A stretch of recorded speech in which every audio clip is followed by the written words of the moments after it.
आम्ही या ठिकाणी जे काही संविधान, लँड रेव्हेन्यू रूल्स आणि ट्रेझरी रूल्स याप्रमाणे जे काही आमचं 1950 पासून जेव्हा संविधान लागू केलं तेव्हापासून तर आतापर्यंत आमचा जो हक्क अधिकार होता आदिवासी समाज भारत सरकार कुटुंब परिवारचा, तो काय आम्हाला भेटला नाही आणि त्याच्यासाठी आम्ही साहेबांना निवेदन दिलं आणि ते निवेदन साहेबांनी स्वीकारलं आणि जे काही हक्क अधिकार आहे तो तुमचाच आहे असं म्हणून साहेबांनी सांगितलं.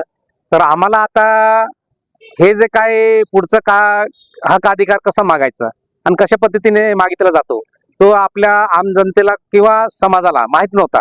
तर ते आम्ही ग्रामसभा लावून, ग्रामसभेमध्ये तलाठी असो, ग्रामसेवक असो, गावकरी असो, प्रत्येक समाजाचा हक्क अधिकार आहे संविधानिक, पण ह्याच्यामध्ये डावळलं याच्यासाठी गेलं कारण हे देशामध्ये जे काय व्यापारी म्हणा, कर्मचारी म्हणा, पुढारी म्हणा, हे दुसऱ्याचं पोट बकडून चालत होते. संविधानाला कोणी मानत नव्हतं, लँड रेव्हेन्यू रूल्स आणि ट्रेझरी रूल्सला कोणी मानत नव्हतं. त्याच्यासाठी आम्ही साहेबांना निवेदन दिलं आणि ते निवेदन साहेबांनी स्वीकारलं आणि साहेबांनी सांगितलं बुवा हे तुमचंच आहे आणि तुम्हाला भेटायलाच पाहिजे असं त्यांनी सांगितलं. सर, आपण कुठल्या गावात? श्रीपूरचे. आपली काय मागणी? आपली मागणी एक, आदिवासीला मिळाला पाहिजे, भेटायला पाहिजे, गरम सभा घ्यायला पाहिजे, आदिवासी समाजाला अत्याचारी नको व्हायला पाहिजे.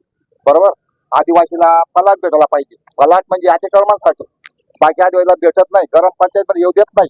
ही आमची मागणी आहे, म्हणजे विनंती आहे. आपण कुठल्या याच्यामध्ये? श्रीपूरचे. हा, तालुका श्रीपूर, जिल्हा अध्यक्ष आहे दादा. श्रीपूर तालुका जिल्हा अध्यक्ष आहे. सर, हे जे म्हणतात की भारत स्वतंत्र झाल्यापासून, संविधान लागू झाल्यापासून असे किती लोक असेल ते वंचित असेल?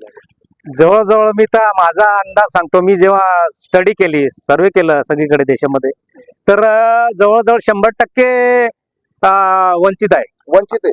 आणि जे शिकलेले सवरलेले, जे डिग्र्या घेऊन काम करताय ते तर अजिबात समाजाकडे लक्ष देत नाही. ते स्वतःच्या स्वार्थासाठी जगता असं मला माझं स्वतःचं मत व्यक्त करतो. कारण एक आता शेवटचा प्रश्न असेल, तुमची आता हे मागणी यांनी केली, तुम्ही काय संदेश देणार समाजाला? हाच संदेश देणार की बुवा याच्या पुढे काही चुका करू नका आणि आपले लोक पण समाजाकडनं किंवा अधिकाऱ्यांकडनं जे काही खरी माहिती आहे ते घेत नाही आणि आपलंच काहीतरी कारभार करत बसतात. असं नसतं.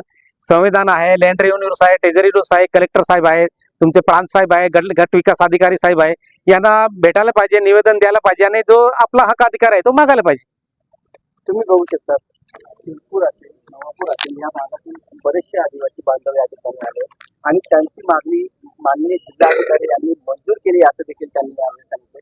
आदिवासींच्या अनेक समस्या आहेत आणि काही नेते त्यांची फसवणूक करतात असं देखील गावी दादांनी यावेळी सांगितलंय. तर आज त्यांची जी मागणी पूर्ण झाली त्याबद्दल शासनाने त्यांच्या मागण्या पूर्ण केल्या. या संदर्भामध्ये त्यांनी देखील त्यांचं यावेळेस आभार मानले. Camera Pawar Johnny Pawar, D24 तास चॅनल. जय हिंद, जय महाराष्ट्र. जय महाराष्ट्र.